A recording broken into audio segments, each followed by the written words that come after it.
Усім прывітанне, з вами по-ранейшаму Зміцер Лукашук, і мы працягваем абмяркоўваць падзеі ў Беларусі і за яе межамі. Ну і у нас чарговы рэгулярны эфір раз на 2 тыдні. Мы сустракаемся у гэты дзень і ў гэты час з кандыдатам гістарычных навук і фактычна можна сказаць палітычным аглядальнікам Евгеном Красуліным. Добрый дзень, спадар Евген. Дзень добры. Спадар Евген, вось ізноўку у чарговы раз пару дзён таму узнікла дыскусія пра мову, пра тое, ці що одно беларусам на каком языке разговаривать, ну и гэтак далей, и гэтак далей. Дыскусія не новая, перыядычна яна то ўспыхвае, то ізноўку заціхае, але давайте, можа быть, пачнем з такой гістарычнай рэтраспектывы. Усё ж таки, вось такія моўныя пытанні, такая вось такой, то бок такая вось ситуация з мовай, когда неважно на каком языке, наколькі гэта унікальнасць Беларусі ў гэтым, ці ўсё ж таки гісторыі такога кшталту моўнага не новыя под гэтым месяцам? Ну, для пачатку скажем, что так, гэтая праблема, яна нагадывае торфяны пажар. Прорываецца, скажем так, у нейкую прастору распораз, але ўвесь час тлее недзе там унізе, і ёсць вялікая рызыка, што ў выніку мы правалімся вось у гэтай яме, утвораныя гэтай праблемай. А што тычыцца унікальнасці, не унікальнасці, вось менавіта ў такой фармулёўцы «якая разница», гэта з'ява хутчэй, ну, скажем, унікальная для Беларусі і Украіны ў большай ступені. І зразумела, уласна кажучы, вось па гэтай унікальнасці для нашага рэгіёну можна казаць ужо і прыроду ўзнікнення гэтай тэмы, гэтага наратыву «какая разница». Фактычна вось сама мова, на якой мы фармулюем гэтае пытанне, яна ўжо указвае на карані праблемы. Адкуль яна паходзіць? Яна паходзіць з таго месца, якое цяпер клічуць рускі язык, хутчэй больш, канечне, карэктна гэта называць расейскай мовай, бо мы памятаем, што языком рускім Скарына Біблію перакладаў. І тут, вось, уласна кажучы, дэманструе ўжо, з чаго яна з'явілася, што нам замест нашых нацыянальных моваў навязваецца іншая мова, вось руская менавіта, бо зноўку, ну, калі гэтыя людзі самі сцвярджаюць, што якая розніца, ну так якая розніца, на якой мове вы размаўляеце? Размаўляеце украінскай, размаўляеце беларускай. Вам усё роўна, нам прыемна.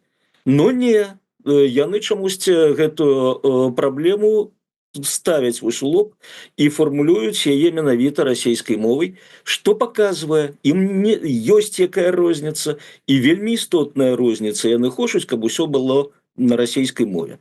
Вось, уласна кажучы, і сутнасць гэтай праблемы. Калі мы возьмем больш глыбокія, скажем, часовыя слаі і іншыя рэгіёны, там гэта было, но там не фармулявалася вось менавіта ў такім выглядзе «какая разница». Там фармулявалася «выразаем носьбітаў мовы цалкам», і тады моўнае пытанне знікае, ці асімілюем, то бок прымушаем размаўляць чужой мовай, мовай прыўнесенай, і тады, уласна кажучы, ўсё гэта з'яўляецца, ну, скажем так, адна мова старая, традыцыйна адмірае, і прыходзіць мова заваёўнікаў. Дарэчы, крышачку, можа, я не зусім слушна абмежаваў толькі нашым рэгіёнам гэтую праблему, бо сам я, як маяніст, забылі мы ўжо на такую акалічнасць, сутыкаўся з гэтай праблемай падчас экспедыцыі ў Мексіку на паўвыспу Юкатан, дзе жывуць мая-юкатэкі. Увогуле майя гэта вялікая моўная сям'я, там 30 моваў прыблізна налічваецца толькі цяпер. Жывуць яны ў розных краінах Мексіка і Цэнтральная Амерыка. Вось, і ў Мексіцы, прынамсі, была такая праблема. Там, ну, уласна кажучы, у каланіяльны перыяд быў, канечне, наступ на мясцовыя індыйскія мовы, а калі Мексіка зрабілася незалежнай, гэты наступ павялічыўся. І быў час даволі працяглы аж да пачатку 90-х гадоў 20-го стагоддзя, калі майя забаранялі размаўляць на іхніх мовах. І вось вельмі цікавы прыклад прывёў адзін знаёмы нацыянальны пісьменнік маяскі юкатэцкі, калі вучыўся ў школе, ім забаранялася размаўляць на мове майя. І хтосьці стукануў дырэктару, што гэты будучы пісьменнік, ягоны сябра, размаўлялі па-маяску. Выклікалі да дырэктара, запыталі у сябра спачатку, размаўляў па-юкатэцку. Той так струхнуў, казаў: ма гэта не, но на юкатэцкай мове. Злачынства навідавоку, яго адлічылі са школы. А пісьменнік, будучы на такое ж пытанне, з гонарам адказаў: сі. Сі гэта так, але па-гішпанску. І за такую быццам павагу да гішпанскай мовы яго ў школе пакінулі. І, дарэчы, вось я быў на пачатку 21-го стагоддзя, заходзіў у розныя, скажем так, месцы, у тым ліку турыстычныя шапікі. Канечне, зноўку, калі ты размаўляеш з прадаўцом на мове юкатэцкай, да табе зусім іншае стаўленне. Ты амаль свой. І гэта цалкам мае, дарэчы, фінансавае выражэнне, табе робяць зніжкі за гэта. А былі сітуацыі, калі да мяне вось звярталіся людзі, вось сядзяць, прадаюць у шапіку гэтыя рэчы, звязаныя з культурай майя. Вельмі, дарэчы, падобна на тую атмасферу, якая была на Варвашэне 8, калі там яшчэ был БНФ, штаб-кватэра. І вось такі ж хлопец, як на Варвашэне 8, толькі з маяскім, скажем так, адценнем, даведваючыся, што я прыехаў з Еўропы, з Беларусі, вельмі цікавіцца, кажа: вось як нам майя пачаць размаўляць на нашай мове? Бо там вось гэтая эпоха асіміляцыі, барацьбы супраць нацыянальных моваў прывяла да таго, што, як і ў Беларусі, засталіся толькі ў вёсцы карані. Вось гэтыя старыя бабулькі, яны там размаўляюць па-маяску, вось, а вынішчэнне прывяло да таго, што амаль ніхто не размаўляе.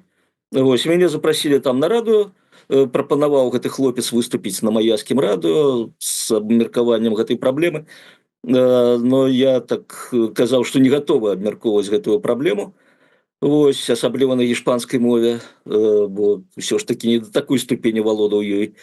І, уласна кажучы, гэта вось якраз дэманструе, што праблема універсальная. Калі ідзе каланізацыя, а потым дэкаланізацыя, вось дэкаланізацыя, яна сутыкаецца з гэтай праблемай, што ёсць пласт насельніцтва, які не жадае пераменаў, які вось вырашыў, што так склалася гістарычна, мы будзем размаўляць на мове каланізатараў, вось, і, уласна кажучы, вось тут і нараджаецца: а какая разница?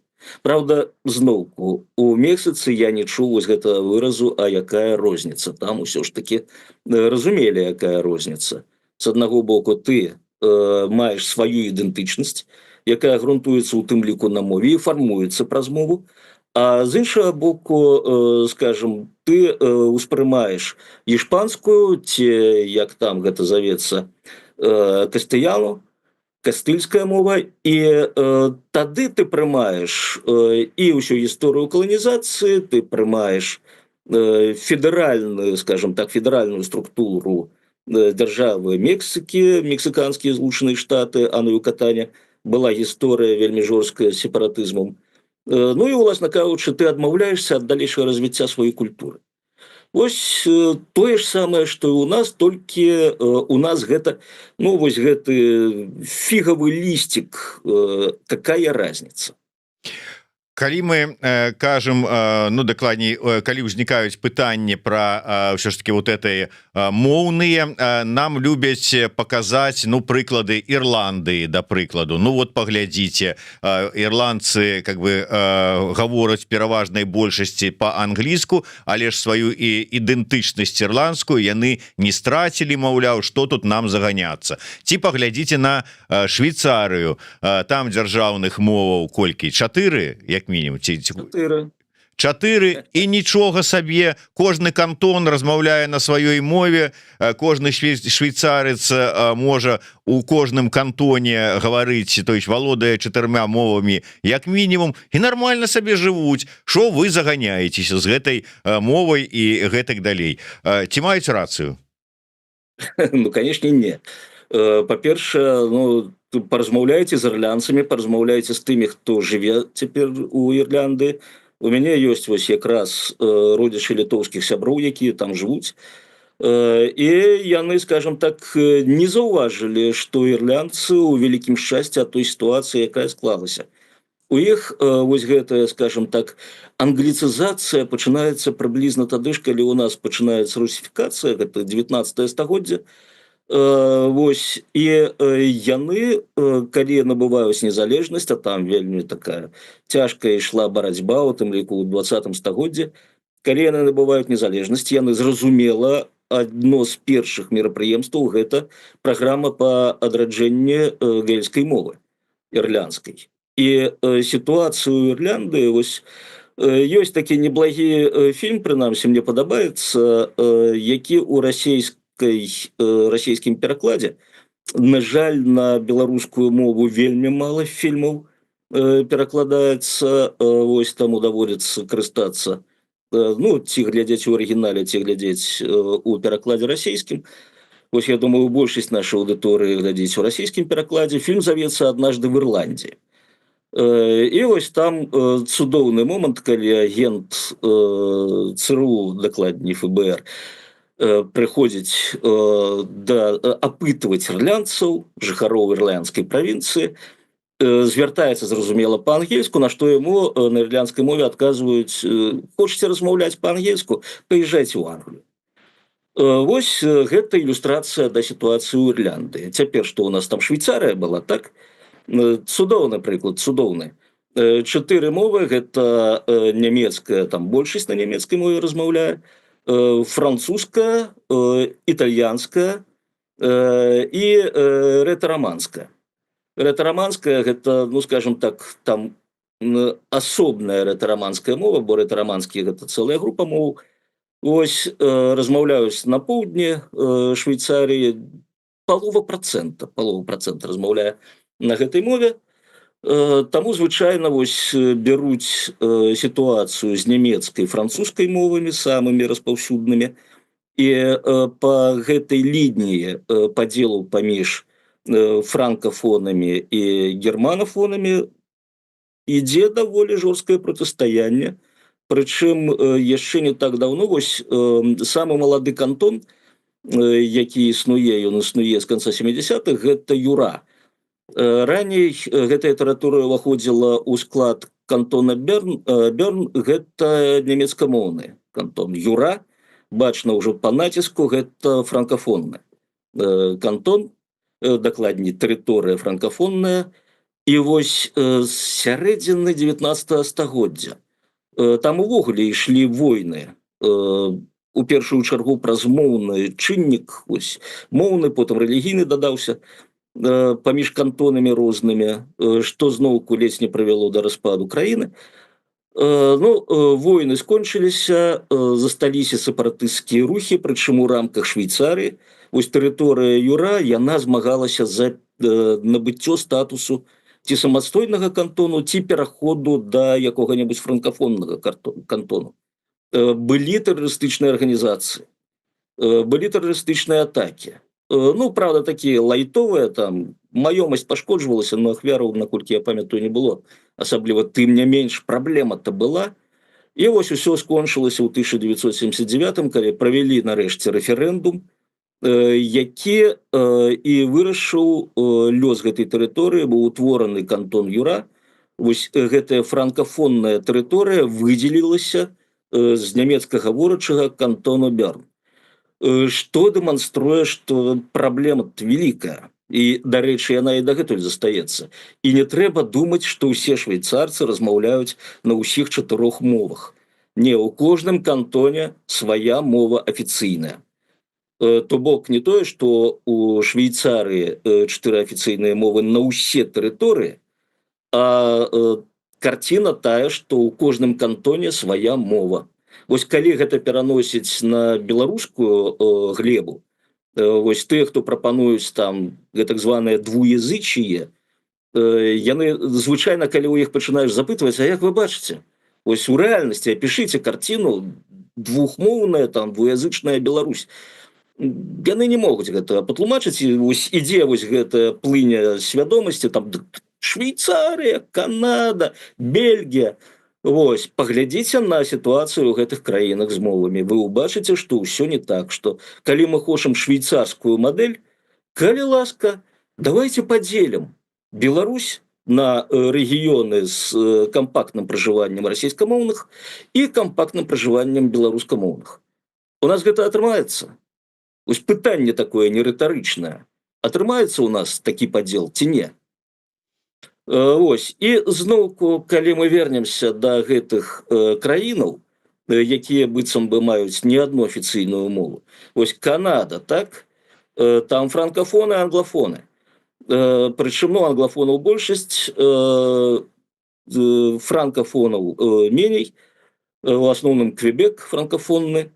І зноўку процістаянне па мовах ідзе.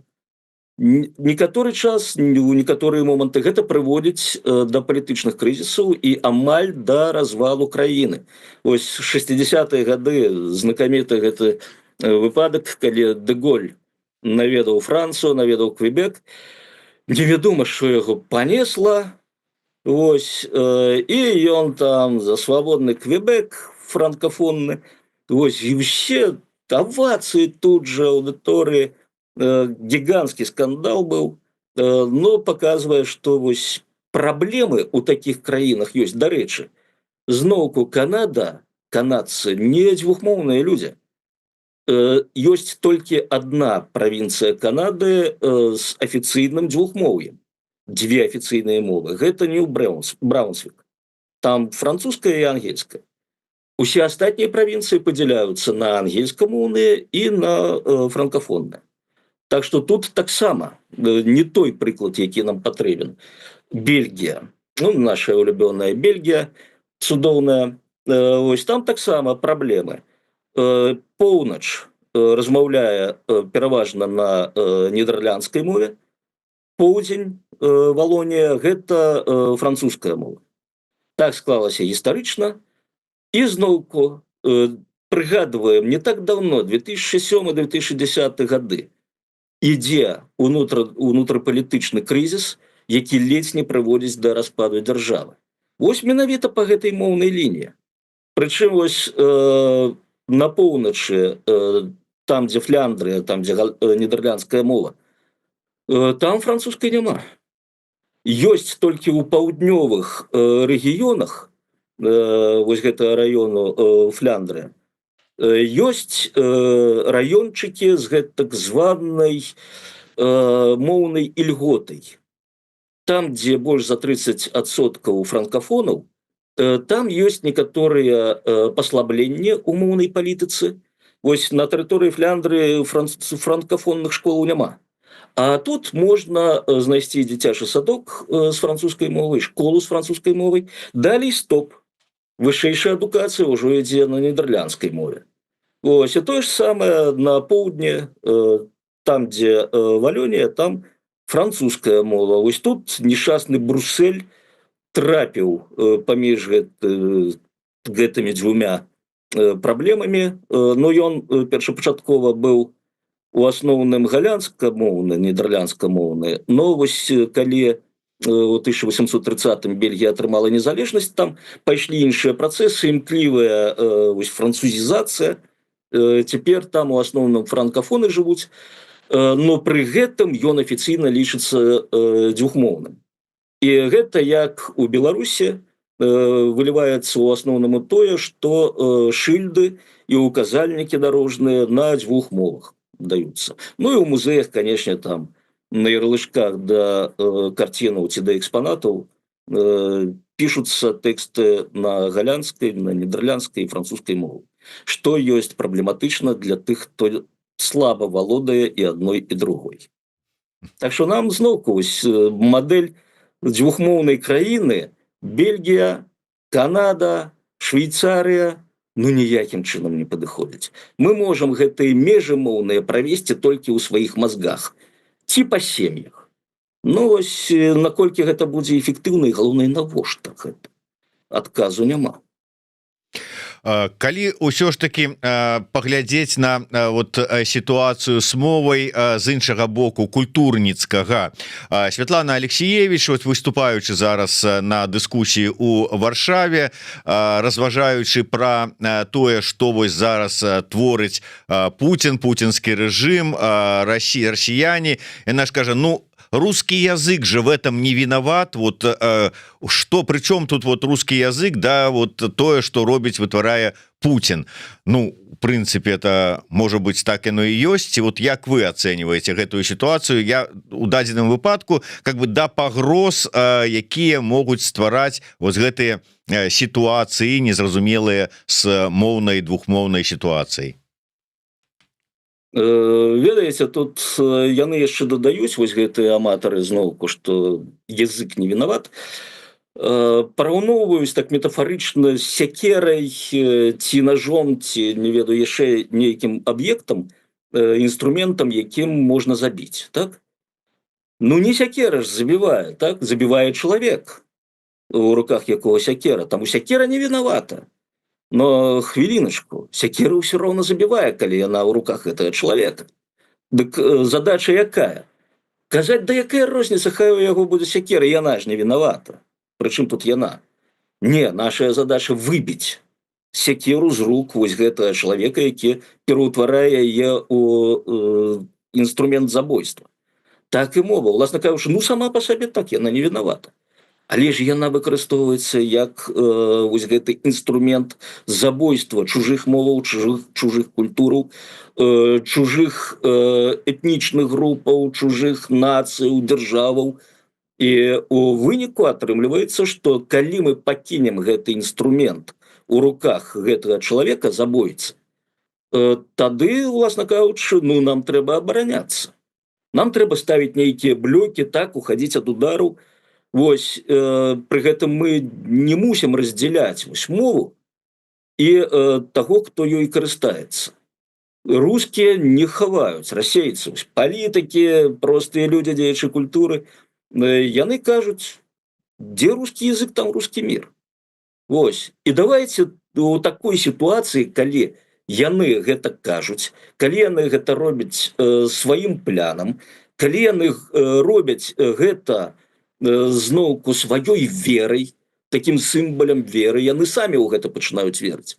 Вось чаму пад пагрозай у першую чаргу аказваюцца пад пагрозай расійскай экспансіі тыя краіны, дзе пашырана расійская мова. Вось Беларусь, Украіна, таму што яны самі вераць, што дзе рускі язык, там рускі мір. Вось мы прыйдзем, і нас гэтыя расійскамоўныя будуць сустракаць з кветкамі. Бо яны ж нашы. І я гэта цяпер добра назіраю па той хвалі.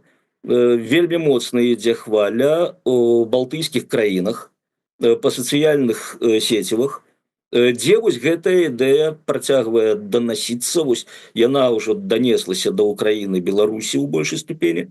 Цяпер яна пайшла далей, гэта краіны Балтыі. Гэта, дарэчы, паказвае, хто будзе наступнай вось гэтай ахвярай агрэсіі. Бо наперадзе ідзе інструмент, мова. А за ёй ідзе ўжо ўсё астатняе, ўсё гэта непрыемнае, жахлівае, крывавае, што мы можам цяпер назіраць ва ўкраіне. Потым, дарэчы, вось зноўку, як цяпер вось гэты наратыўчык носіцца, ну давайце, галоўнае, каб людзі перасталі гінуць, так? Вось у нас наратыўчык, галоўнае, каб людзі выйшлі на волю. Там наратыўчык, галоўнае, каб людзі перасталі гінуць, бо ўсе пакутуюць, давайте спынем вайну, будзем сябраваць, гандляваць, ну якая розніца там, чый Крым, так? Зноўку, якая розніца, на якой мове там на Донбасе размаўляюць, разумеем, так, падтэкст, то бок на расейскай, калі якая розніца. Но на гэтым же не спыняцца. Далей пойдуць Малдова, краіны Балтыі, перавараць іх, прычым яны ж падключаць да сябе рэсурс і Украіна, і Беларусь, і краінаў Балтыі, і гэта будзе вось як імперыі зноўку, гэта у тым ліку кашавыя імперыі распаўсюджваліся на гіганцкія тэрыторыі, там на палову зямнога шару. Заваёўнікі уключалі рэсурс заваяваных народаў у свой склад. І далей з кожным заваяваннем моц гэтых імперыяў павялічвалася. І вось яны там абрасталі гэтымі самымі новымі ресурсамі, новымі сіламі, пераключалі іх у тым ліку на сваю мову і ішлі далей падпарадкоўваць новыя землі. Вось зноўку, калі была гісторыя 17 стагоддзя, калі маньчжуры заваявалі Кітай, маньчжураў 500 тысячаў, кітайцаў, ну там розныя ацэнкі ёсць, до 200 мільёнаў. То бок кітайцы могуць проста выйсці ў поле, сустрэць маньчжураў, сняць капелюшы з галавы і закідаць літаральна капелюшамі гэтых самых маньчжураў. Што зрабілі маньчжуры? Яны проста падключылі ресурс кітайскі для заваявання Кітаю. Яны сыгралі там вельмі цікавыя нюансы о палітычных ідэнтычнасцях кітайцаў. Вось яны здолелі выкарыстаць гэтыя палітычныя ідэнтычнасці і выкарыстаць іх для заваёвы самой краіны. То бок, калі ідзе інструмент мова, ён ідзе першым. І расейцы зноўку гэта і не хаваюць. Мова – гэта наш інструмент. То мы не можам казаць, што яна не вінавата. Яна нам пагражае, менавіта як інструмент нашага вынішчэння. І таму мы не можам тут казаць, што мова не вінавата. І апусціць рукі, глядзець, як вось гэты інструмент вынішчэння пранікае ўсё глыбей і глыбей і штурхае нас ужо далей, хто ў эміграцыі ўсё далей, а хто і ў шыхтах вось гэтых заваёўнікаў агрэсараў. Вось, дарэчы, глядач пад нікам Джон Ді прапаноўвае нам моўны варыянт фінляндызацыі. Гэта зараз модна. На жаль, не думаю, што цяпер рэальна за 5-7 гадоў перайсці на адну мову. Шмат людзей сёння нават базавых слоў не ведае, не хапае кадраў. Думаю, нам трэба ўзяць мадэль Фінляндыі. 2 мовы, але адна асноўная. А праз гадоў 15-20 можна ўжо будзе цалкам на адну дзяржаўную перайсці. Ну, уласна кажучы, гэта не зусім варыянт Фінляндыі, гэта хутчэй тое, што завецца пераходны перыяд. Зразумела, што мы не можам адзінамомантна там перайсці на беларускую мову, калі мы яе абіраем сваёй адзінай афіцыйнай дзяржаўнай мовай.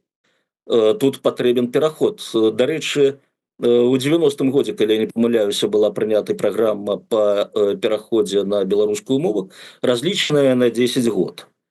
Вось, калі я уступаю ў дыскусіі па моўным пытанні, дарэчы, я не так шмат сустракаю людзей, якія вось катэгарычна супраць адзінай беларускай дзяржаўнай мовы.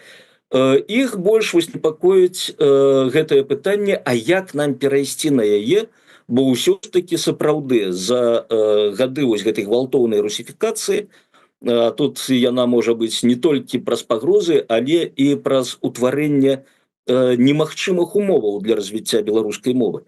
Ну, зноўку, глядзім на 60-е, 70-е, першую палову 80-х гадоў, там, канешне, ўсё было накіравана на вынішчэнне беларускай мовы, на звужэнне яе ужывання і гэтак далей. І вось тут пытаннішка, так, а як мы пяройдзем на беларускую мову, прычым я думаю, што цяпер сітуацыя лепей, чым на пачатку 90-х. Я куды часцей чую беларускую мову ва ўжыванні, я бачу, як усё новыя і новыя людзі пераходзяць на беларускую мову, якія нават не думалі пра гэта раней. І вось пытанне гэтага самага перыяду пераходнага, колькі год. Ну, я сустракаў меркаванне, вось абмяркоўвалі мы праект Канстытуцыі, канешне, моўнае пытанне вельмі востра стаяла, вельмі балюча, там народ казаў 20 год, як мінімум, некаторыя 30 год, ну за 30 год, ведаеце, ўжо можна і краіну згубіць пры такіх справах. Калі асабліва будзе пад бокам агрэсіўны сусед са сваёй мовай інструментам. Но мяне здзівіў адзін дыялог з адным чалавекам, які вельмі так скептычна ставіцца да пераходу на беларускую мову. Вось, ён каза, куды ты са сваёй беларускай мовай лезеш? Ніхто ж яе не ведае. Хто перайдзе на яе? Я кажу, ну, так што ты прапануеш расійскую мову пакінуць? Ён кажа, не, ні ў якім разе. Я кажу, а ты ды што? І ён кажа, ну, патрэбен пераходны перыяд.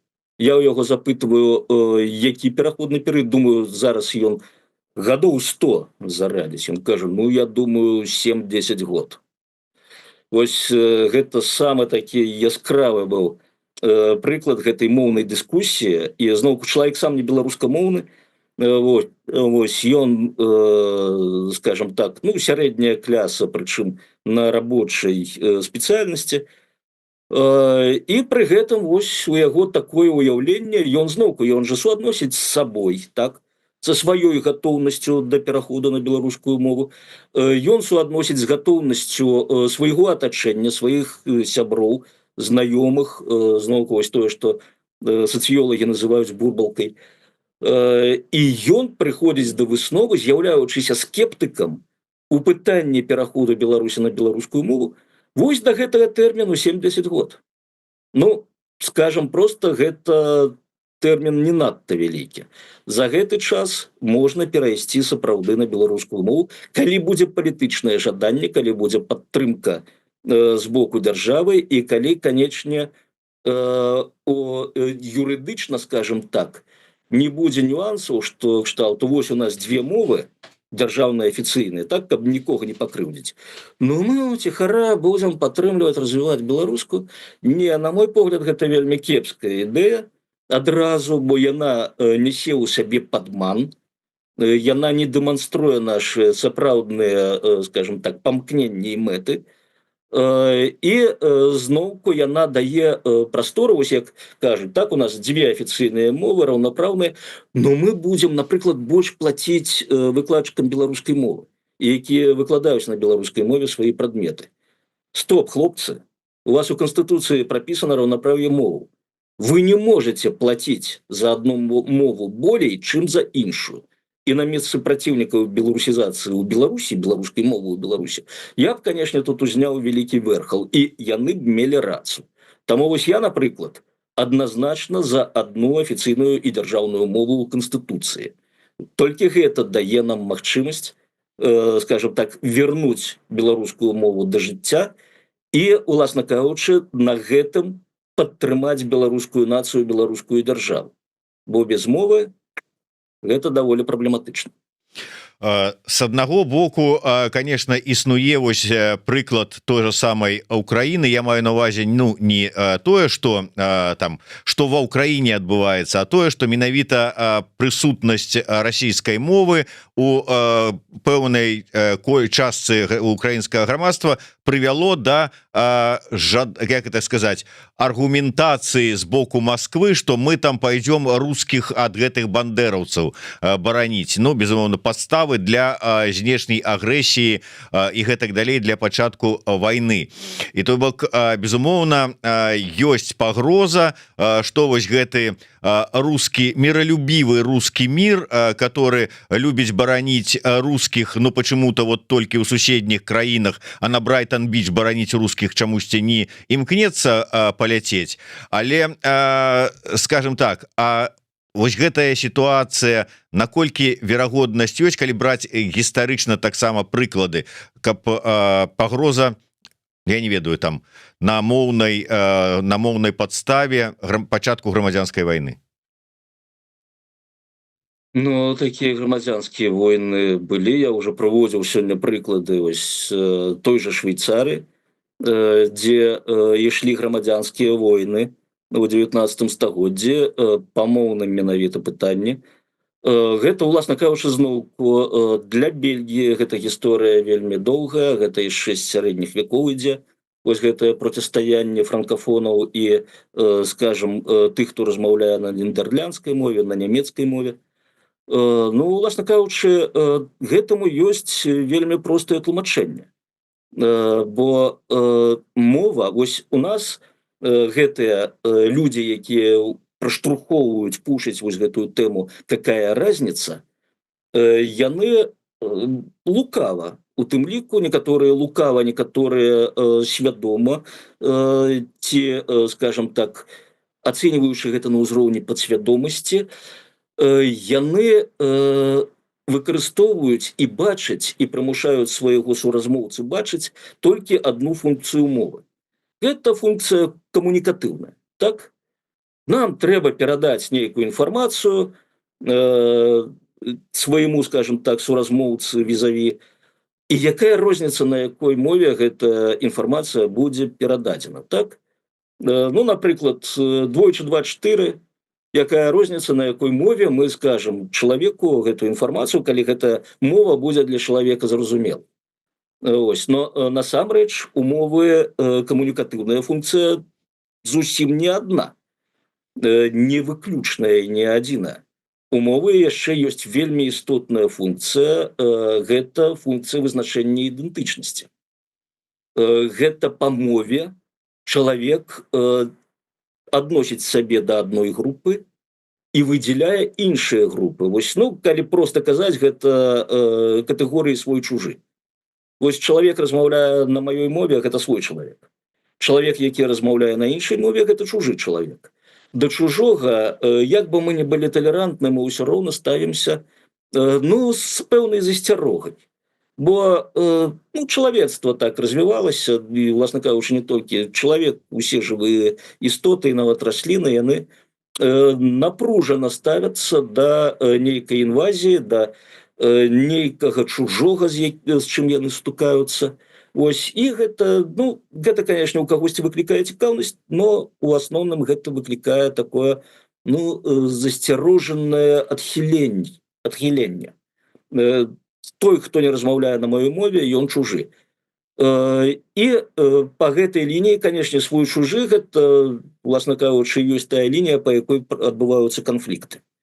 Ось лінія рэлігійная, лінія, ось, скажем так, нашай часы, ну, там, скажем, сексуальная арыентацыя ці гендерная ідэнтычнасць, лінія рэлігійная, ось. І калі там не было нашых сучасных нейкіх фактараў, якія маглі правесці лініі свой-чужы, гэта былі якраз моўная і лінія рэлігійная. Вось моўная, яна вызначала этнічную прыналежнасць чалавека у першую чаргу.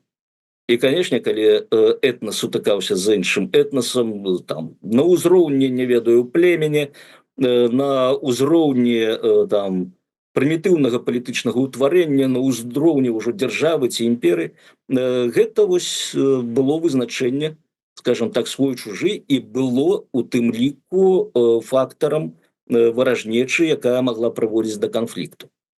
А калі ты размаўляеш на сваёй мове, там, канешне, застаюцца іншыя падставы для магчымасці грамадзянскай вайны. Гэта тая ж рэлігія, палітыка і гэтак далей. Ось, но мова, яна заўжды была такой вельмі істотным фактарам для канфліктаў міжнацыянальных у першую чаргу. Ну і зноўку для вызначэння свой ці чужы. Што тычыцца Беларусі, я так разумею, нас у першую чаргу цікавіць сітуацыя ў Беларусі.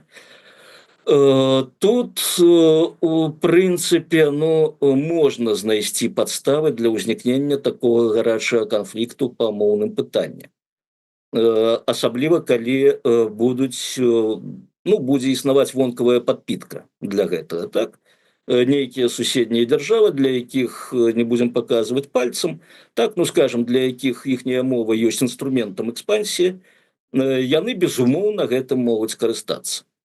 І тады ўзнікнуць, вось, зноўку, як фармуюцца канфлікты, так?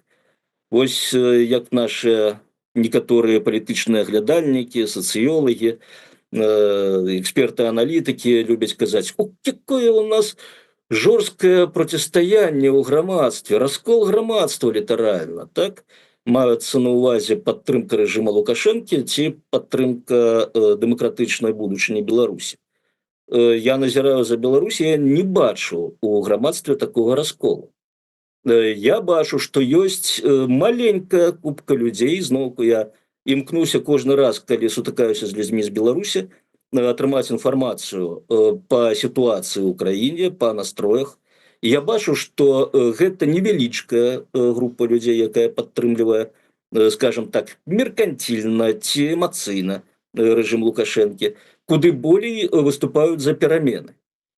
І тут вось я не веру у раскол грамадства па гэтым пытанні. но яго можна ўтварыць штучна. Вось як зноўку чытаеш там нашы медыа недаўнія, тым больш, вось крызіс палітычна ў дэмакратычных сілах, крызіс кіраўніцтва. Тут же всплывае ў галаве якраз, скажем так, персонаж расійскамоўнай літаратуры за аўтарствам украінскага паходжання аўтара, так, профессор Преображенскі з сабачнага сэрца, які казаў, што такое разруха. Вось калі ўтвараецца разруха, калі ўсе пачынаюць сікаць мімо унітаза. Вось калі вы пачынаеце там вылучаць нейкіх людзей там з маргінальнымі поглядамі, ці людзей, якія, ну, зноўку там з рознымі вонкавымі рэсурсамі, ці са сваімі амбіцыямі пачынаюць вылазіць і крычаць геть, гэта яшчэ не крызіс. Гэта асобныя выступленні. Ну, мы можам іх, канешне, раскачыгарыць, раскруціць і прывесці да сапраўднага крызісу там, сфармаваць групы падтрымкі. У залежнасці ад рэсурсаў можна даволі вялікія гэтыя групы падтрымкі сфармаваць. Вось я зноўку бачу па балтыйскіх сацыяльных медыа, там, ведаеце, рэсурсы вялікія ўкінуты, і я бачу, як фармуюцца гэтыя групы, якія сапраўды прывядуць да палітычных крызісаў у краінах Балтыі. І зноўку расчысціць шлях вось для гэтай экспансіі, для якой мова ёсць інструментам гэтай экспансіі. Ось. І таму, калі убухаць дастаткова рэсурсаў, можна любы канфлікт на пустым месцы раздуць. Ну, а такое складанае пытанне, як мова, канешне, будзе добрай падставай і добрай глебай. Таму вось тое, што мы абмяркоўваем гэтую праблему, гэта ёсць вельмі істотна. І гэта і мусіць працягвацца, і можа у больш шырокім пляне, дзеля таго, каб людзі маглі, ну, скажем, свой пар выпускаць падчас дыскусіяў, а ўжо не хапацца там за не мову як інструменты зброю, а за сапраўдныя сякеры, аўтаматы і гэтак далей.